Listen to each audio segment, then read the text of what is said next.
363장 내가 깊은 곳에서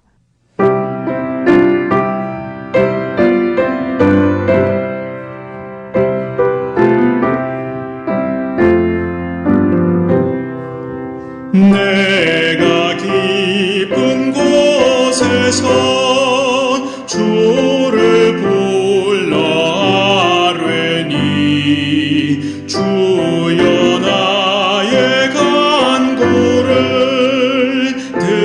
들어주심 바라고 보좌 앞에 나가니 은혜 주소서. 주가 죄를 살피면 누가 능히 서리요. 오직 주만 모든 죄 용서하여 주시니 주님 앞에 용서하심 빕니다.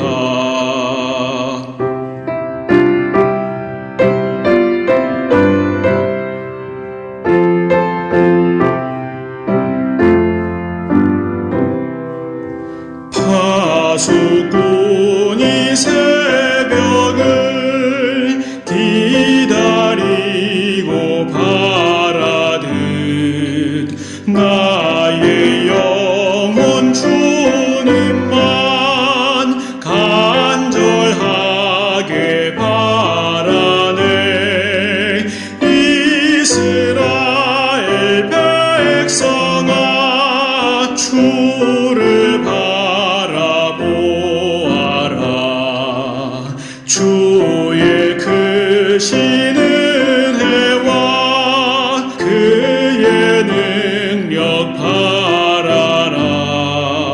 주의 깊은 은총에 우리 구원이 있으니 변함없는 주님만 믿고 기다릴지라.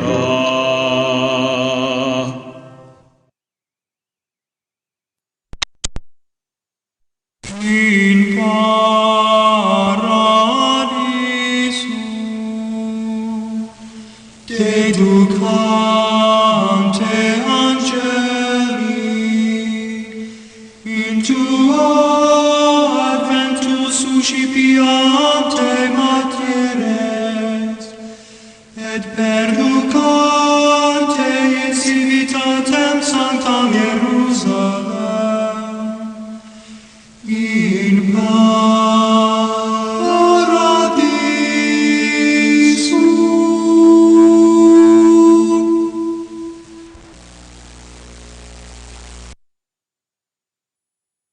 그 예물은 그에 앞서 보내고 그는 무리 가운데서 밤을 지내다가 밤에 일어나 두 아내와 두 여종과 11 아들을 인도하여 야복 나루를 건널세 그들을 인도하여 시내를 건너가게 하며 그의 소유도 건너가게 하고 야곱은 홀로 남았더니 어떤 사람이 날이 새도록 야곱과 씨름하다가 자기가 야곱을 이기지 못함을 보고 그가 야곱의 허벅지 관절을 치매 야곱의 허벅지 관절이 그 사람과 씨름할 때에 어긋났더라. 그가 이르되 날이 새려하니 나로 가게 하라. 야곱이 이르되 당신이 내게 축복하지 아니하면 가게 하지 아니하겠나이다. 그 사람이 그에게 이르되 내 이름이 무엇이냐. 그가 이르되 야곱이니이다. 그가 이르되 내 이름을 다시는 야곱이라 부를 것이 아니요 이스라엘이라 부를 것이니 이는 내가 하나님과 및 사람들과 겨루어 이겼음이니라. 야곱이 청하여 이르되 당신의 이름을 알려주소서. 그 사람이 이르되 어찌하여 내 이름을 묻느냐 하고 거기서 야곱에게 축복한지라. 그러므로 야곱이 그곳 이름을 브니엘이라 하였으니 그가 이르기를 내가 하나님과 대면하여 보았으나 내 생명이 보존되었다 함이더라. 그가 브니엘을 지날 때에 해가 돋았고 그의 허벅다 리로 말미암아 절었더라. 그 사람이 야곱의 허벅지 관절에 있는 둔부에 힘줄을 쳤으므로 이스라엘 사람들이 지금까지 허벅지 관절에 있는 둔부의 힘줄을 먹지 아니하더라.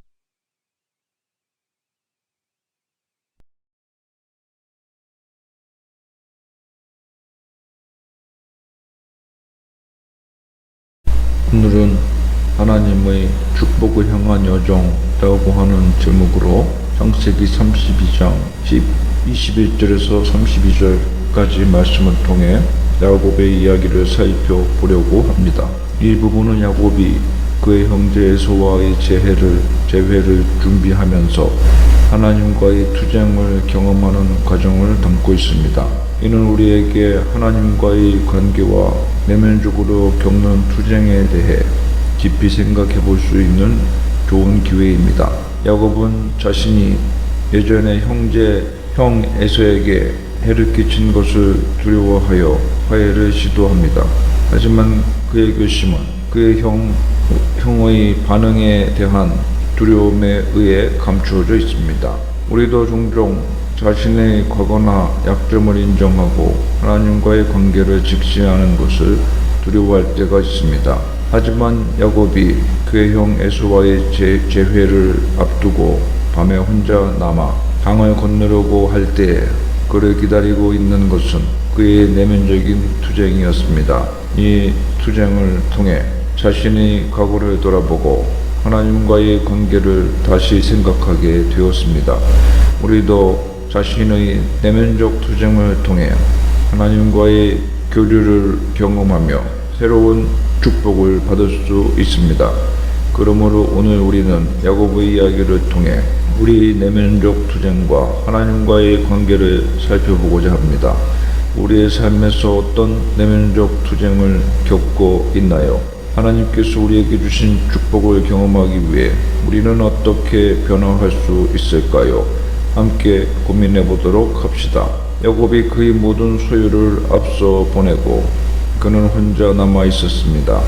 그는 자신의 생명이 위험에 처해 있는 상황에서 밤새워 기도했습니다. 이는 우리에게 고난과 어려움 속에서도 끊임없이 기도해야 함을 가르칩니다.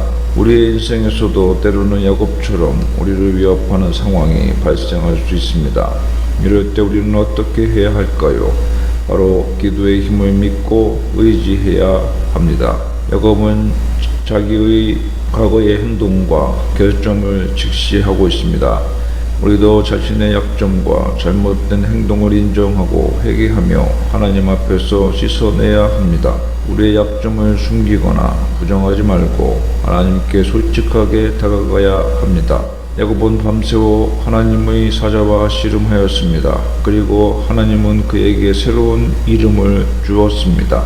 이스라엘, 즉 하나님과 사람이 싸워 이긴 자라는 의미의 이름입니다.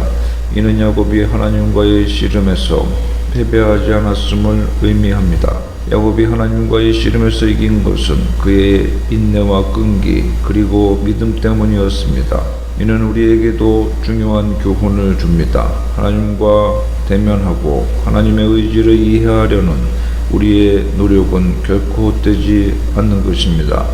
야곱이 자신의 가족을 야복강을 먼저 건너게 하고 자신은 그 강가에서 기도하였다는 것은 이 철야 기도는 야곱 자신의 의지로 말미암은 자원하여 드리는 열심 있는 기도였음을 알 수 있게 하는 부분입니다. 또한 야곱이 홀로 남았더니 라고 하는 구절에서 보여주는 바와 같이 야곱 스스로 결단하고 꼭 이번에는 기도하여 응답을 받아내고 말리라는 그의 굳센 결단과 확신을 잘 나타내 보여주고 있습니다.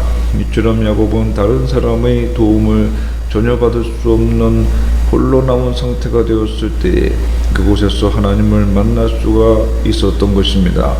이는 우리 성도들도 자신의 모든 당면 문제들을 그 원인부터 완전하게 해결하실 수 있는 해결자는 오직 하나님 한 분밖에 아니 계심을 믿고 모든 것을 뒤로하고 하나님과 교통하는 시간을 가져야 한다는 것을 일깨워 줍니다.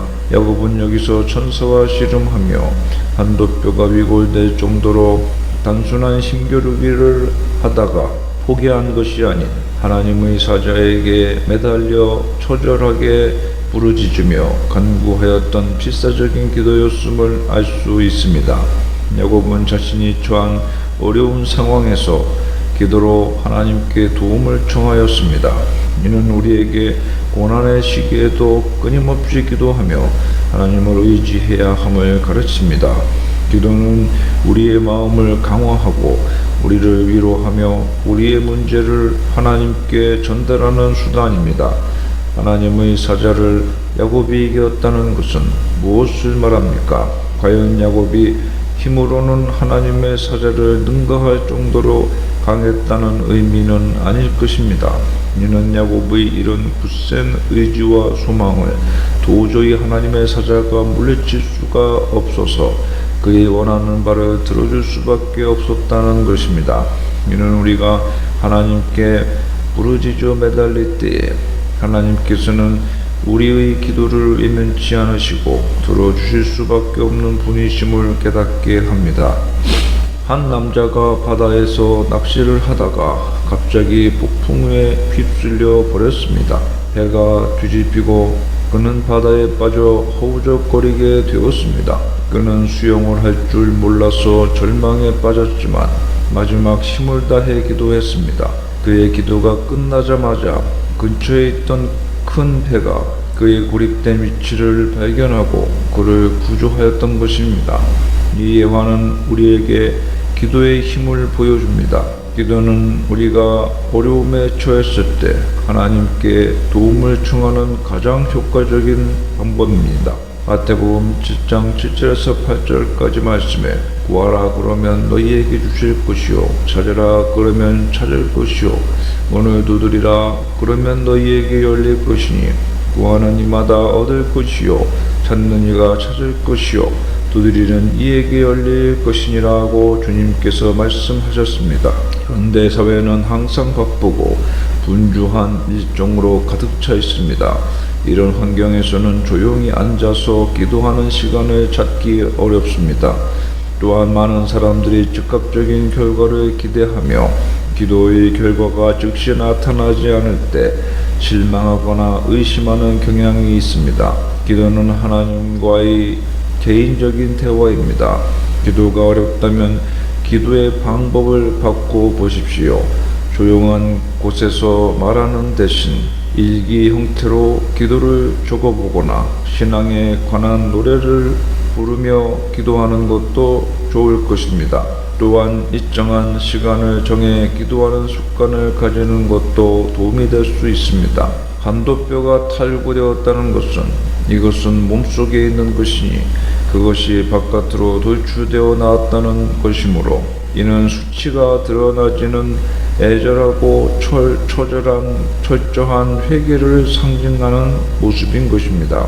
또한 아브라함이 엘리에셀을 보내며 맹세시킬 때 자신의 환도뼈 밑에 손을 넣게 하는 자세를 취하게 한 것을 볼 때에도 알 수 있듯이 충성과 복종의 표식인 것입니다. 그런데 원어에서 볼 때 천사가 환도뼈를 친 것이 아니라 단순히 만진 것으로 볼 수 있는데 그럼에도 위골된 것을 볼 때에 인간은 하나님의 능력 앞에 얼마나 무능하고 무력하고 연약한 존재인가를 깨닫게 되며 오직 하나님을 의지하여 살아갈 때만 비로소 강하게 될 수 있음을 깨닫게 됩니다.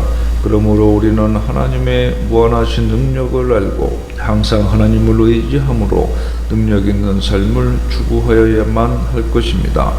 현대 사회에서는 과학적이고 논리적인 설명을 선호하는 경향이 있습니다. 이로 인해서 신적인 경험을 이해하고 받아들이는 데는 어려움을 겪는 사람들이 많습니다. 하나님과의 씨름이 어렵다면 다른 사람들과 이를 공유해 보아야 합니다. 교회나 신앙 공동체에서 다른 사람들과 경험을 나누는 것은 많은 도움이 될 수 있을 것입니다. 또한 성경 공부나 목회자, 신앙 멘토와의 대화를 통해 하나님과의 씨름을 이해하는 데 도움을 받을 수 있을 것입니다. 마태복음 19장 26절에 예수께서 저희를 보시며 가라사대 사람으로는 할 수 없으되 하나님으로서는 다 할 수 있느니라고 말씀하셨습니다. 사실 환도뼈가 위골되어 졸름거리며 걸을 수밖에 없게 된 야곱이었지만 이러한 인간적인 연약함이 더욱 이제부터는 온전히 하나님을 의지하여 살아가야만 한다는 신앙적으로 견고함을 얻게 해주었을 것입니다. 실제로 야곱은 힘이 무척 강하여 장정 4-5사람의 몫은 충분히 해내었음을 암시하는 구절들이 있으며 외삼촌 라반도 야곱의 이런 능력을 그의 성실한 성격과 함께 높이 샀을 것으로 예상되어지는데 이제부터는 누구보다도 약한 처지가 되었으나 신앙적으로는 그전보다 더욱 강하여 하나님의 은혜가 강하게 임하여 복수의 일념에 불타고 있는 형 에서까지도 누그러뜨릴 수 있는 하나님의 은혜와 보호가 함께하는 사람이 되었던 것입니다. 이것이 진정 우리 신자의 강한 모습인 것입니다. 야곱의 삶은 하나님과의 씨름을 통해 변화하였습니다. 이는 우리에게도 변화가 필요하다는 것을 보여줍니다. 그러나 그 변화는 하나님의 도움 없이는 이루어질 수 없습니다. 하나님은 우리의 삶을 변화시키는 데 필요한 힘을 주실 수 있습니다. 야곱은 하나님과 씨름하여 새로운 이름과 새로운 삶을 얻었습니다. 이는 하나님과의 씨름, 즉 하나님과의 관계 속에서 우리 자신을 이해하고 변화시키는 것의 중요성을 보여줍니다. 우리는 하나님과의 씨름을 통해 우리의 삶과 하나님을 향한 신앙을 깊이 깨닫고 그것을 통해 새로운 삶을 찾을 수 있습니다. 야곱이 하나님과 싸우는 동안 고통받으며 굽혔지만 하나님의 축복을 받고 나서 그 엎드러진 경험은 오히려 그의 삶의 축복이 되었습니다. 우리도 어려움과 시련을 통해 엎드러짐을 겪을 수 있지만 이것이 하나님의 축복을 받는 길임을 믿어야 합니다. 본문의 교훈은 모두 우리의 인생에 중요한 가이드라인을 제공합니다. 우리는 기도의 힘을 믿고 하나님과의 씨름을 통해 새로운 삶을 찾고 하나님의 도움을 받아 우리의 삶을 변화시켜야 합니다. 야곱이 하나님과의 씨름 끝에 새로운 이름을 얻었던 것처럼 우리의 인생에서도 변화는 필수적입니다. 그러나 그 변화는 하나님의 도움 없이는 이루어질 수 없습니다. 변화는 불확실성을 수반하며 때로는 두려움을 초래할 수 있습니다. 많은 사람들이 편안한 상태를 유지하고자 하며 이는 새로운 변화를 받아들이는 것을 어렵게 만듭니다. 또한 현대 사회의 빠른 변화 속에서 적응하고 성장하는 것은 더욱 어려울 수 있습니다. 이러한 어려움들을 극복하기 위해서는 기도의 중요성을 인식하고 하나님과의 개인적인 관계를 꾸준히 유지하며 변화를 받아들이는 용기를 가지는 것이 중요합니다. 이는 쉽지 않은 과정일 수 있지만 신앙생활에서 중요한 단계입니다. 변화가 어렵다면 작은 변화부터 시작해 보십시오. 큰 변화를 한 번에 이루려고 하지 말고 작은 습관이나 생각의 변화부터 시작해 보십시오. 또한 변화를 받아들이는 데 도움이 될 수 있는 자원을 찾아보십시오. 이는 책, 온라인 강의, 카운슬링 등 다양한 형태가 될 수 있을 것입니다. 기억해야 할 것은 실패는 학습의 일부라는 것입니다. 실패를 겪었다면 그것을 경험으로 받아들이고 그것에서 배운 것을 적용하여 다시 시도해 보십시오. 이러한 과정을 통해 신앙생활에서 성장하고 성경을 보다 깊이 이해하게 될 것입니다. 베드로는 예수님을 3번 부인하였습니다. 예수님이 베드로에게 내가 나를 사랑하느냐? 라고 물으신 질문은 우리가 하나님과의 관계에서 베드로처럼 2번째 기회를 받을 수 있는 가능성이 있음을 보여주는 것입니다. 바울도 변화된 삶을 살았습니다. 바울은 예수 그리스도를 만나고 그의 삶이 완전히 변화되었습니다. 이는 야곱이 하나님과의 투쟁 후에 그 후에 새로운 이름과 새로운 축복을 받은 것과 유사한 경험입니다. 바울의 삶은 하나님의 은혜와 변화의 힘이 나타났으며 설교에서 하나님의 영광을 드러냈습니다. 야곱은 하나님과 투쟁하는 과정에서 축복을 얻었습니다. 우리도 종종 삶의 투쟁에서 하나님과 마주하게 될 것입니다. 이 투쟁은 쉽지 않을 수 있지만 하나님을 믿고 엎드려짐을 받아들이면 우리도 축복을 얻을 수 있습니다. 이렇게 야곱과 에서의 이야기는 우리에게 하나님의 축복과 은혜를 경험하기 위해 약점을 인정하고 굽혀져야 함을 상기시켜 줍니다. 야곱의 삶은 그가 하나님과의 씨름을 통해 새로운 삶을 얻은 것을 보여줍니다. 우리에게도 하나님과의 관계 속에서 새로운 인생을 찾을 수 있음을 상기시켜 줍니다. 생사를 건 철야 기도는 우리에게 기도의 중요성, 하나님과의 대면, 그리고 하나님을 통한 삶의 변화를 가르칩니다. 우리는 야곱처럼 하나님과의 실험 속에서 우리의 삶을 변화시킬 수 있는 힘을 얻을 수 있습니다. 그렇게 우리는 기도하며 하나님과 대면하며 하나님을 통한 삶의 변화를 추구해야 합니다. 야곱은 그의 과거와 하나님과의 투쟁을 통해 새로운 축복을 받게 되었습니다.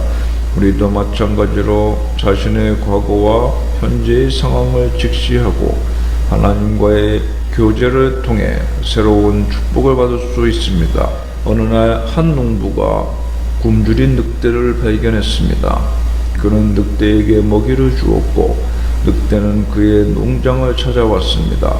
하지만 늑대는 계속해서 농장의 동물들을 공격하였습니다.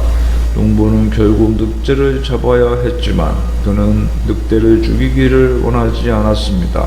그래서 그는 늑대를 잡아서 새로운 환경에 놓아 주었습니다.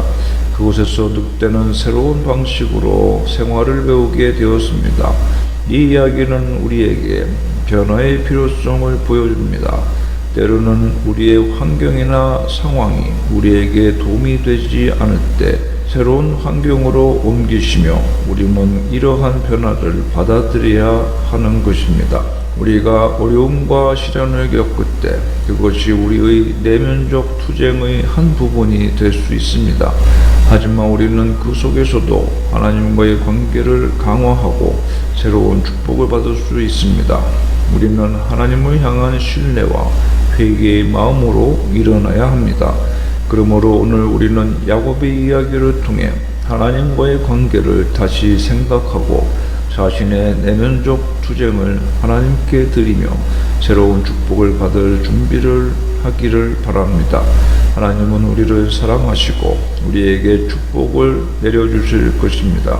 하나님의 은혜와 사랑이 항상 우리와 함께 하기를 기도합니다.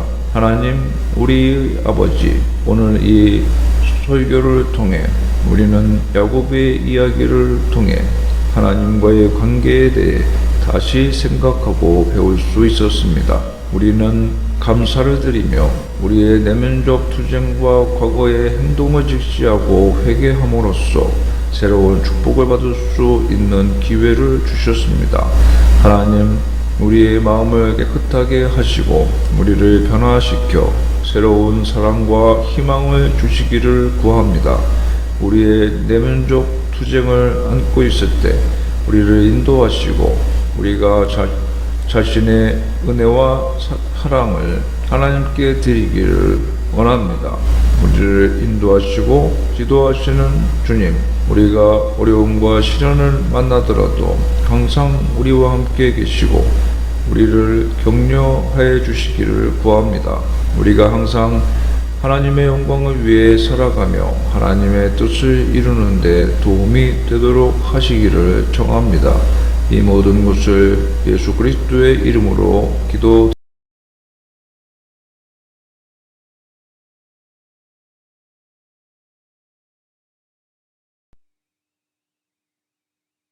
365장 마음속에 근심 있는 사람.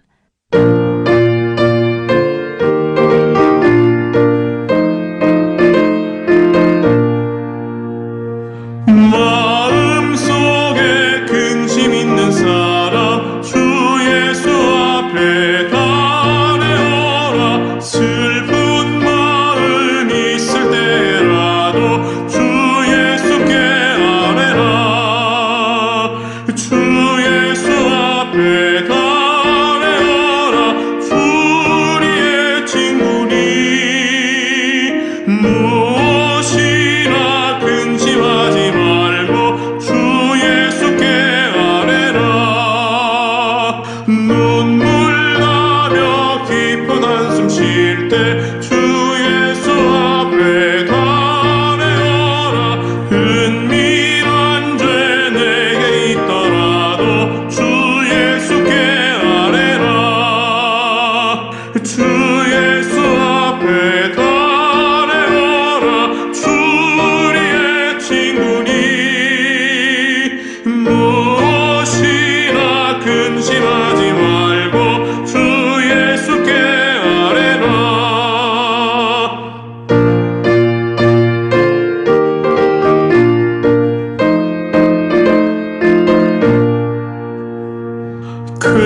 괴로움과 두려움 있을 때 주 예수 앞에 달려라.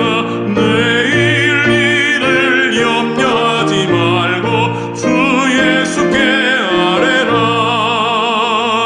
주 예수 앞에 달려라. 주 우리의 친구니 무엇이나 근심하지 말고 주 예수께 아뢰라.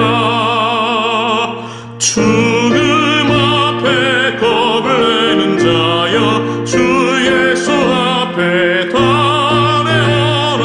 하늘나라 바라보는 자